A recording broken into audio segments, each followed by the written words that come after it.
தானியேல் அதிகாரம் 6. சிங்கக் குகையில் தானியேல். மேதியனாகிய தாரியு என்பவன் தன் 62ஆம் வயதில் அரசை ஏற்றுக்கொண்டான். தன் நாடு முழுவதும் வரி வசூலிப்பதற்கென்று 120 தண்டல்காரரை தாரியு நியமித்தான். இத்தண்டல்காரரை கண்காணிப்பதற்கென்று 3 மேற்பார்வையாளரை ஏற்படுத்தினான். அரசனுக்கு எவ்வித இழப்பும் நேரிடா வண்ணம் இம்மூவரிடமும் அத்தண்டல்காரர்கள் கணக்கு கொடுக்க வேண்டும். இம்மூவருள் தானியேலும் ஒருவர். இவர் மற்ற மேற்பார்வையாளரையும் தண்டல்காரரையும் விட சிறந்து விளங்கினார். ஏனெனில் வியத்தகு ஆவி அவரிடத்தில் இருந்தது. தன் அரசின் முழு பொறுப்பையும் அவரிடம் ஒப்படைக்கலாம் என அரசன் எண்ணிக்கொண்டிருந்தான். ஆனால் மற்ற மேற்பார்வையாளரும் தண்டல்காரரும் அரசை கண்காணிப்பதில் தானியேலின் மீது குற்றம் சாட்ட வகை தேடினார்கள். அவரிடத்தில் குற்றம் சாட்டுவதற்குரிய எந்த தவறையும் ஊழலையும் அவர்களால் கண்டுபிடிக்க முடியவில்லை. ஏனெனில் அவர் நேர்மையாய் நடந்து கொண்டார். அவரிடம் எவ்வித தவறும் ஊழலும் காணப்படவில்லை. அப்பொழுது அவர்கள், இந்த தானியேலுக்கு எதிராக அவருடைய கடவுளின் சட்டத்தை பின்பற்றுவதில் தவிர வேறெதிலும் அவர் மீது குற்றம் காண முடியாது என்றார்கள். எனவே இந்த மேற்பார்வையாளரும் தண்டல்காரரும் தங்களுக்குள் கூடி பேசி அரசனிடம் வந்து அவனிடம், தாரியு அரசரே, நீர் நீடூழி வாழ்க.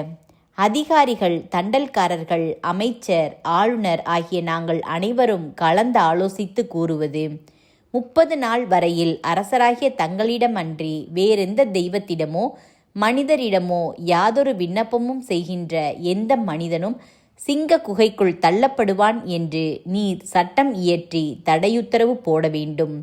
ஆகையால் அரசரே, இப்பொழுதே அச்சட்டத்தை இயற்றி தடையுத்தரவில் கையெழுத்திடும். அப்பொழுதுதான் மேதியர் பாரசீகரின் சட்டங்கள் மாறாதிருப்பது போல இச்சட்டமும் மாறாதிருக்கும் என்றார்கள். அவ்வாறே தாரியு அரசன் சட்டத்தில் கையொப்பமிட்டு தடையுத்தரவு பிறப்பித்தான். தானியேல் இந்த சட்டம் கையொப்பமிடப்பட்டதை அறிந்தபின் தம் வீட்டுக்குள் சென்றார். அவர் வீட்டு மேலறையின் பலகணிகள் எருசலேமை நோக்கி திறந்திருந்தன. தமது வழக்கப்படி நாள்தோறும் 3 வேளையும் தம் கடவுளுக்கு முன்பாக முழந்தாளிருந்து மன்றாடி அவருக்கு நன்றி செலுத்துவார். முன்னரே கூடி பேசி கொண்டபடி அந்த மனிதர்கள் உள்ளே நுழைந்து தானியேல் தம் கடவுளிடம் வேண்டுவதையும் மன்றாடுவதையும் கண்டார்கள்.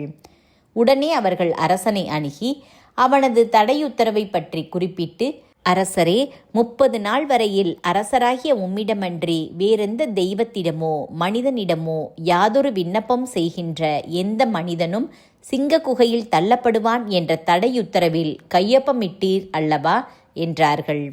அதற்கு அரசன், ஆம், மேதியர் பாரசீகரின் சட்டங்கள் மாறாதிருப்பது போல் இதுவும் மாறாததே என்றான்.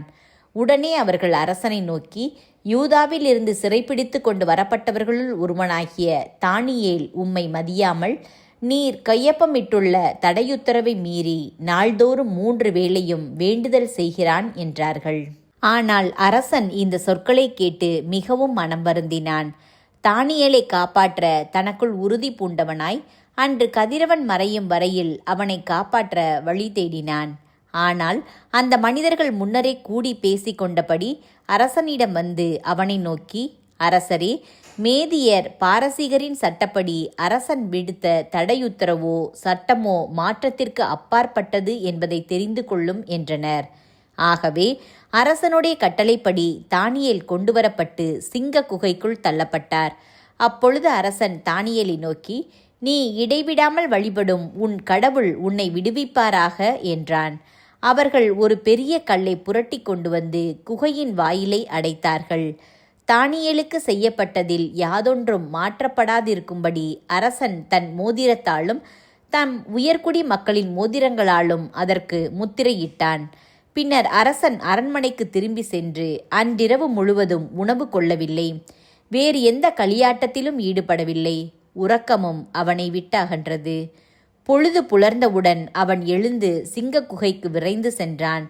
தானியேல் இருந்த குகை அருகில் வந்தவுடன் துயரக் குரலில் அவன் தானியேலை நோக்கி, தானியேல், என்றுமுள்ள கடவுளின் ஊழியனே, நீ இடைவிடாமல் வழிபடும் உன் கடவுளால் உன்னை சிங்கங்களினின்று விடுவிக்க முடிந்ததா என்று உரக்க கேட்டான்.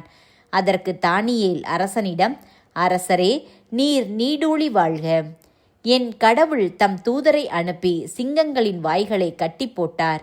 அவை எனக்கு தீங்கு எதுவும் செய்யவில்லை, ஏனெனில் அவர் திருமுன் நான் மாசற்றவன். மேலும் அரசரே, முன்னிலையிலும் நான் குற்றமற்றவனே என்று மறுமொழி கொடுத்தார். எனவே அரசன் மிகவும் மனமகிழ்ந்து உடனே தானியேலை குகையிலிருந்து விடுவிக்குமாறு கட்டளையிட்டான். அவ்வாறே தானியேலை குகையிலிருந்து வெளியே தூக்கினார்கள். அவருக்கு யாதொரு தீங்கும் நேரிடவில்லை, ஏனெனில் அவர் தம் கடவுளை உறுதியாக நம்பினார். பிறகு அரசனது கட்டளைக்கிணங்க தானியேலை குற்றம் சாட்டியவர்கள் இழுத்து கொண்டு வரப்பட்டனர். அவர்களும் அவர்களுடைய மனைவி மக்களும் சிங்க குகையினுள் தள்ளப்பட்டார்கள். அவர்கள் குகையின் அடித்தளத்தை அடையும் முன்னே சிங்கங்கள் அவர்களை கவ்வி பிடித்து அவர்களுடைய எலும்புகளையெல்லாம் நொறுக்கிவிட்டன. அப்பொழுது தாரியு அரசன் நாடெங்கும் வாழ்ந்து வந்த எல்லா இனத்தவர்க்கும் நாட்டினருக்கும் மொழியினருக்கும் ஓர் அறிக்கை விடுத்தான். உங்களுக்கு மிகுந்த சமாதானம் உண்டாவதாக. என் ஆட்சிக்குட்பட்ட நாடு முழுவதும் உள்ள மக்கள் தானியேலின் கடவுளுக்கு அஞ்சி நடுங்க வேண்டும். இது என் ஆணை.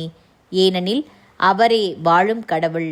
அவர் என்றென்றும் நிலைத்திருக்கின்றார்.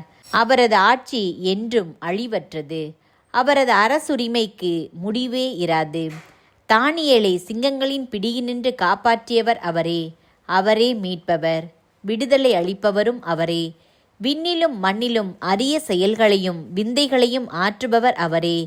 இவ்வாறு தானியேல் தாரியுவின் ஆட்சி காலத்திலும் பாரசீகனான சைரசு மன்னனின் ஆட்சி காலத்திலும் சீரும் சிறப்புமாக இருந்தார்.